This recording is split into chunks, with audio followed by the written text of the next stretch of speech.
सर्वांना हॅलो. आज आम्ही आलेले आहोत आमच्या कुलदेवात म्हणजेच केतकी संगमेश्वरला. तर आता तुम्हाला ती देव दाखवते. तर हे असं मंदिराचं एंटर आहे आणि आता मी जात आहे मंदिरात. तर हे बघा, इथे खूप प्राचीन काळातलं हे गणपतीचं मूर्ती आहे आणि येथे पण एक मूर्ती आहे आणि आत हे असं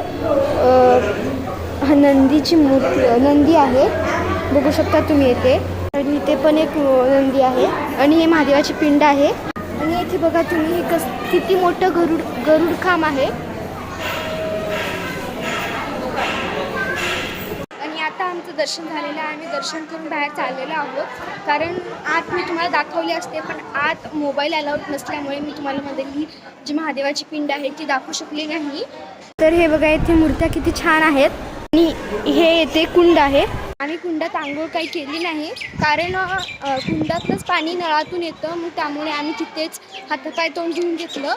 मग माझे पप्पा म्हणले अजून स्वच्छ पाणी दिसायले, थोडंसं कुंडामध्ये जाऊन बघून तर येऊया कसं आहे. हे बघा, समर्थन पाय धुत आहे, त्याला मी पण धुणार आहे, कारण कुंडातलं मी तुम्हाला नाही दाखवणार, जर मोबाईल खाली पडला तर प्रॉब्लेम होणार. तर आम्ही आता पाय धुवून आलेलो आहोत बाहेर. तर आम्ही हे प्रसाद घेतलं. तर हे दगड असं उचलायचं असतं, माझ्या पप्पांनी उचललं पण होतं थोडंसं. तर हे बघा, खूप जड असतं, थोडंसं पडलं. तर हे बघा, उचललं पप्पांना. तर ते मी पण ट्राय केलं होतं, पण मला जर जमलं नाही. म्हणजे खूप जड असतं ते दगड. सॉरी, महादेवाची पिंड होती ती. तर मंदिराच्या बाहेरून येऊन आम्ही हे 2 घंट्या घेतल्या. हे बघा ना, किती छान आहेत आणि वर असं नंदी पण आहे. तर हे बघा, आम्हाला येथे असे 9 ग्रह दिसले, तुम्ही इथे बघू शकता. तर आता आम्ही जात आहोत. तर आता एका गणपतीच्या मंदिरात जात होतो, मग तेव्हा आम्हाला वाटेत खूप पवनचक्क्या दिसल्या. हे बघा, तुम्ही इथे बघू शकता. हे बघा, कसलं मोठं पवनचक्की जवळूनच पाहू शकत आहोत आम्ही.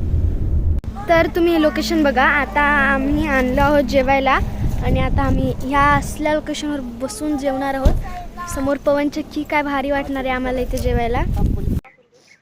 तर आता जेवण झालेलं आहे, खूप मस्त जेवण झालेलं आहे. असल्या निसर्गात हॉटेलसारखी पण चव येणारच नाही, बिलकुल येणार नाही. तर हे बघा, इकडे जंगल आहे आणि इकडे खूप सारे निलगिरीचे झाडे आहेत बघा. हे निलगिरीचं झाड आहे. तर भेटूया नेक्स्ट पार्टमध्ये. आजसाठी बाय.